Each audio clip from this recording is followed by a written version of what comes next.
Hello everyone, आप सभी का स्वागत है हमारी यूट्यूब चैनल में। तो हाजिर हूँ मैं हमारी इस अमेजिंग से सीरीज के एक और नए एपिसोड्स के साथ, जहाँ पे हमने पिछले एपिसोड में देखा था कि किस तरह से यहाँ पे सुमो पे हमला वो जुआन कर रहा होता है, जहाँ पे वो जुआन कायुआन रेल्म के 3rd लेवल पे होता है, तो वहीं सुमो कायुआन रेल्म के 2nd लेवल पे होता है। लेकिन यहाँ उसने एक सीक्रेट ट्रेजर वेपन का यूज किया होता है जो कि उसका आर्मर होता है। इसकी वजह से सुमो उस पर अटैक नहीं कर पा रहा था और जुआन उसे खूब ज्यादा ढो डालता है। अब सुमो यहाँ पे इंजर्ड हो जाता है। उसे बचाने के लिए वो जुआन जो होता है वो सुमो के दोस्तों को कहने लगता है कि मेरे सामने घुटने टेको, तब इसे मैं यहाँ पे जाने दूंगा। लेकिन जब उसके दोस्त ऐसा कर भी देते हैं, फिर भी वो जुआन अपनी जबान से यहाँ फिर जाता है और फिर उसने यहाँ सभी को ही एक साथ पीटना शुरू कर दिया होता है। तभी यहाँ बीच बचाव करने के लिए यांग काई आ जाता है।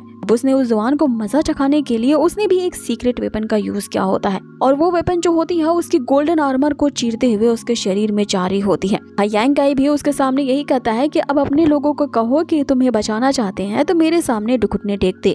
अब यहीं से एपिसोड की शुरुआत होती है, जहाँ पे उस जुआन के बंदे बस ताकते ही रहते हैं। जुआन उन पे चीखते हुए गरज पड़ता है कि यहाँ मेरा मुंह क्या देख रहे हो, जल्द से जल्द यहाँ पे नील डाउन हो जाओ वरना मैं तुम सभी को ही मार डालूंगा। अब उसके चमचे भी यहाँ पे घुटने टेक देते हैं, लेकिन यांग काई जो होता है उसने अपनी वेपन को तो उसके शरीर में वो और भी अंदर डालता जा रहा था, जिसपे वो जुआन समझ जाता है कि ये यांग काई मुझे पूरी मारने के इरादे से इस फाइट में कूदा है। कि तभी वहाँ पे एक और न्यू कैरेक्टर की एंट्री होती है, जो कि इस जुआन को बचाने के लिए आते ही उसने एक जोरदार पाम अटैक यहाँ पे यांग काई पे किया होता है, जिससे वो काफी दूर चला जाता है। यांग काई इसके अटैक को महसूस करते ही समझ जाता है कि ये जो बंदा है वो कमजोर नहीं है, क्योंकि इसकी स्ट्रेंथ ही बता रही है कि ये मुझसे हायर रेल्म में है।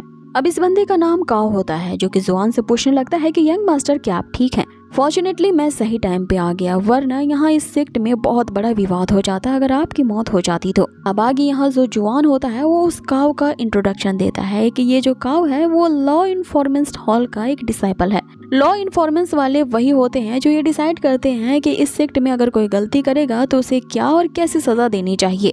जिसपे जुआन आगे उससे पूछता है कि सेक्ट के रूल्स के हिसाब से अगर इस सेक्ट के अंदर कोई किसी का मर्डर करना चाहे तो उसके लिए क्या सजा होती है। जिसपे काओ उन्हें बताता है कि ये डिपेंड करता है कि उस बंदे को कितना ज्यादा इंजर्ड हुआ है।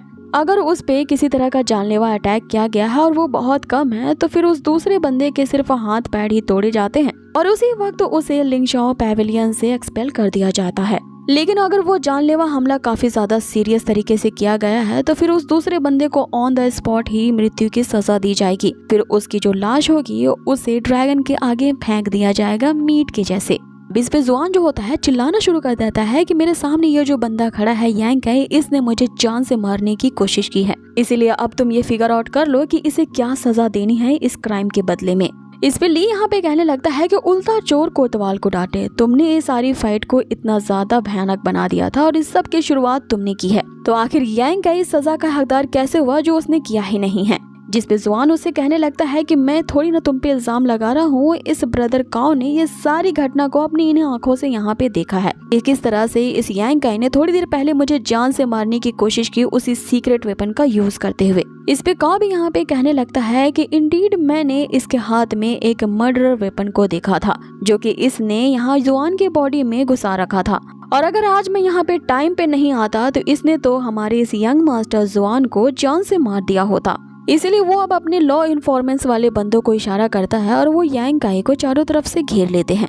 अब यहाँ यांग काई जो होता है वो अपने बचाव में ये कहता है कि ये मेरा दोस्त सुमो है और इसे यहाँ पे ये जुआन नामक बंदा बुली कर रहा था और सब गैंग बनाकर इसे मार रहे थे। मैंने तो यहाँ सिर्फ अपने दोस्त को बचाया है, मेरे आने से पहले ये लोग जो काम कर रहे थे वो भी किसी मर्डर से कम नहीं था, और मर्डर का लेबल तुम लोग मुझ पे लगाना चाहते हो। जुआन से क्यों नहीं सवाल करती, क्योंकि थोड़ी देर पहले ये सुमो के साथ वही कर रहा था। जिसमें ली भी उसका साथ देते हुए कहता है कि लॉ इन्फॉर्मेंस वाली जो एजेंसी है वो अपनी मर्जी के मुताबिक किसी को अरेस्ट नहीं कर सकते हैं। जिसपे काओ उनसे कहता है कि जब ऐसी ही बात है तो हम अपनी डिसाइपल्स को जो कि डार्क पैवेलियन से आते हैं उन्हें भेज देंगे इस पूरे मामले को इन्वेस्टिगेट करने के लिए। जिसपे लियो उसे कहता है कि किसी को भेजने की जरूरत नहीं है, ये सारे डिसाइपल्स ही है, इनसे पूछ करके गवाही ले सकते हो। अब वो जो डिसाइपल्स थे जो कि पूरी फाइट को शुरू से यहाँ पे देख रहे होते हैं, उनके तो जैसे जबान पे ताला ही लग जाता है, क्योंकि कोई भी ये नहीं चाहता है कि वो यंग मास्टर के खिलाफ बात करे, क्योंकि ये यंग मास्टर जो है कोई ऐसा वैसा डिसाइपल नहीं है, इस सेक्ट के एल्डर का ग्रैंडसन है। जिसपे जुआन यहाँ चिल्लाते हुए उनसे कहता है कि किसकी हिम्मत हो गई जो मेरे खिलाफ यहाँ पे गवाही देगा। अब ये सुनते ही उन दूसरे डिसाइपल्स की तो यहाँ पे और भी ज्यादा बोलती बंद हो जाती है। ली कहता है कि भले ही ये लोग तुमसे डरते हैं लेकिन मैं नहीं डरता, मैं यहाँ पे तुम्हारी गवाही दूंगा।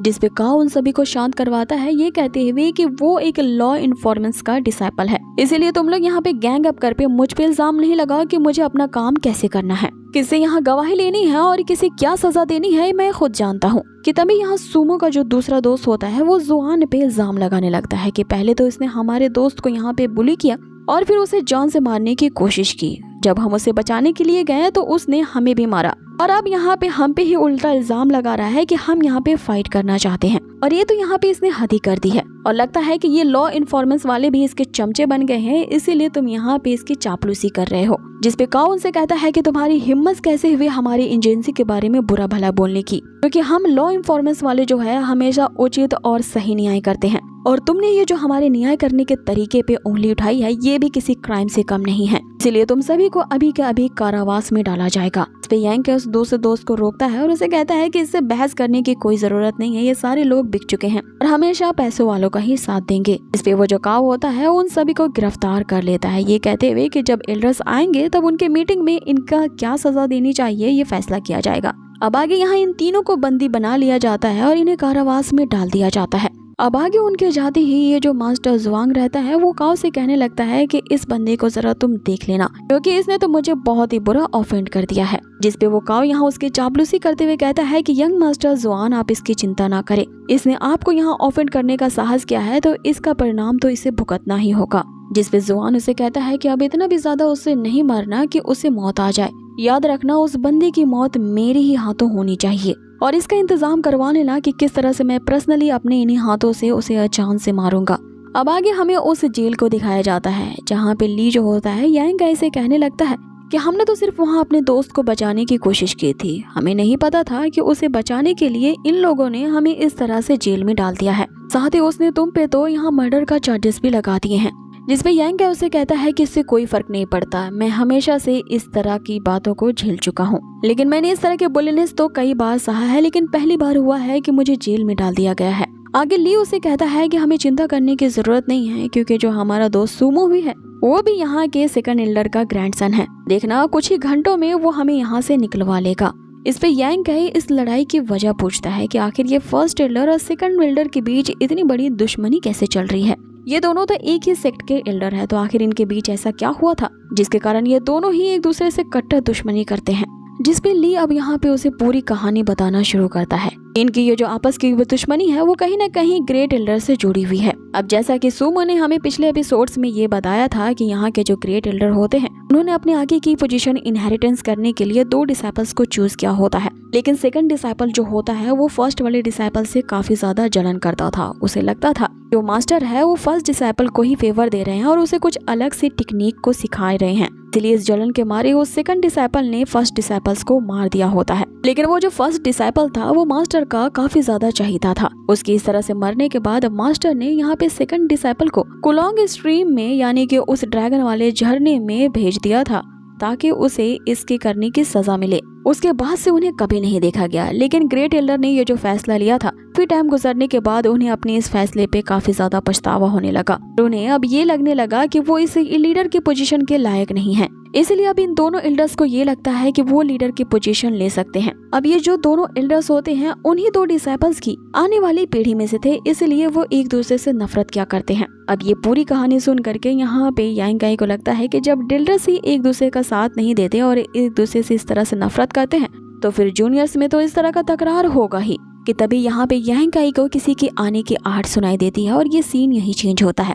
अगले सीन में हमें दिखाया जाता है वही ओल्ड मैंग को जो कि आराम से खर्राटे मार रहा होता है, तो उसके पास दौड़ते हाफते सिया आती है कि आज हुए सारी घटना के बारे में उसे बताती है कि किस तरह से सुमो को बचाने के चक्कर में उस ज़ोतियान से उसने पंगा ले लिया है और उस ज़ोतियान जो कि फर्स्ट एल्डर का ग्रैंडसन है, इसीलिए उसने अपने इस पावर का यूज करके यांग को जेल में डाल दिया है, तो हमें किसी भी तरह से यांग को वहाँ से वापस निकालना होगा। जिस पे ओल्ड मैंग उसे कहता है कि आखिर तुम उसे निकालने के लिए इतना ज्यादा परेशान क्यों हो रही हो, कहीं तुम दोनों के बीच कुछ ऐसा वैसा तो नहीं चल रहा है। जिस पे सिया उसे कहती है कि ऐसी कोई बात नहीं है। ओल्ड मैंग उसे कहता है कि वो जो ज़ोतियान है उसके जो ग्रैंडपा है उसे काफी ज्यादा लाड प्यार करते हैं, तो उस यांग को वहाँ से निकालना काफी ज्यादा मुश्किल होने वाला है। जिसपे यहाँ सिया उनसे जिद करने लगती है, ये कहते हुए कि उसे बचाने का कोई ना कोई तरीका तो जरूर होगा। जिसपे ओल्ड मैंग उसे कहता है कि तुम इतना ज्यादा विचलित क्यों हो रही हो, कहीं तुम्हें यांग काई पसंद तो नहीं आने लगा। आजकल मैं देख रहा हूँ तुम यांग काई के बारे में कुछ ज्यादा ही बातें करती हो, और जैसे ही मैं उसके बारे में कुछ पूछता हूँ तुम नर्वस हो जाती हो। लेकिन चिंता मत करो, जो सेकंड एल्डर है वो नेचुरली उसे बचा ही लेंगे, क्योंकि यांग काई उसी ही के ग्रैंडसन सुमो को जो बचा रहा था, तो यहाँ वहाँ के जो सेकंड एल्डर है उसे बाहर निकाल लेंगे। जिसपे सिया अब उन्हें धमकी देने लगती है कि मास्टर, अगर आपने यांग काई को निकलवाने में मदद नहीं की तो फिर मैं नैन यांग एनर्जी को गैदर करने के लिए जिस जगह पे आप मुझे भेज रहे हैं मैं वहाँ नहीं जाऊंगी। जिसपे ओल्ड मैन कहता है कि ऐसा करने की कोशिश भी मत करना, तुम्हारे लिए वो जो नैन यांग एनर्जी है वो काफी ज्यादा जरूरी है तुम्हारे फ्यूचर के लिए। यहाँ पे सिया सोचने लगती है कि यांग काई अभी इस वक्त एक बहुत बड़े खतरे में है, और ऐसा हो ही नहीं सकता कि मैं उसे अभी इस हालत में छोड़ करके नाइन यिन लैंड पहुँच जाऊँ। अब आगे सिया उसे यहाँ पे साफ साफ कह देती है कि जब तक यहाँ पे यांग काई बाहर नहीं आएगा मैं उस नाइन यिंग लैंड में नहीं जाऊंगी, क्योंकि यांग काई ही है जो मेरी मदद कर सकता है और मैं उसी के साथ ही वहाँ पे जाऊंगी। अब यहाँ पे ओल्ड मैंग सारी बात समझ जाता है कि सिया इसलिए जिद कर रही होती है क्योंकि जो यांग काई है वो यांग एट्रीब्यूट्स स्किल्स की ही प्रैक्टिस करता है। अब आगे वो उससे पूछते हैं कि यांग काई की जो स्किल है वो कितनी ज्यादा प्योर है। सिया उसे बताती है कि यांग काई के अंदर जो यांग एट्रीब्यूट्स की स्किल्स हैं वो 5 गुना ज्यादा प्योर है उस बंदे से जिसे आपने पहले ढूंढा था। जिसपे ओल्ड मैन कहता है कि जब ऐसी ही बात है तो फिर कुछ न कुछ जरूर करना पड़ेगा यांग काई को उस जेल से निकालने के लिए, तो तुम जा करके उस प्रिजन पे नजर रखो कि वहाँ उसके साथ कोई ऐसी वैसी घटना ना घट जाए। यहाँ सीन चेंज होता है और अगले सीन में हमें देखते हैं कि एक डिसाइपल तेजी से भागते हुए एक दरवाजे को खटखटाता है। अब ये जो लड़की होती है वो सुमो की सिस्टर सुयान होती है। एक डिसाइपल उसके पास आकर के खबर बताता है कि तुम्हारे भाई सुमो को उस जुआन ने काफी ज्यादा बुली किया था। इसे बचाने के लिए जब यांग काई और उसके दोस्त सामने आए तो उस जुआन ने उन्हें प्रिजन में कैद करवा दिया है। इस पे सुयान उसे पूछती है कि इस घटना को घटे हुए कितनी देर हुई है। जैसे ही वो डिसाइपल उसे ये बताता है कि 1 घंटा बीत चुका है। यहाँ बिजली की तेजी से भी ज्यादा फास्ट उसकी पावर होती है, जिसका यूज करके वो वहाँ पर से चल भर में गायब हो जाती है। अब आगे यहाँ पे हम समझ जाते हैं कि वो अभी कहाँ गई होगी।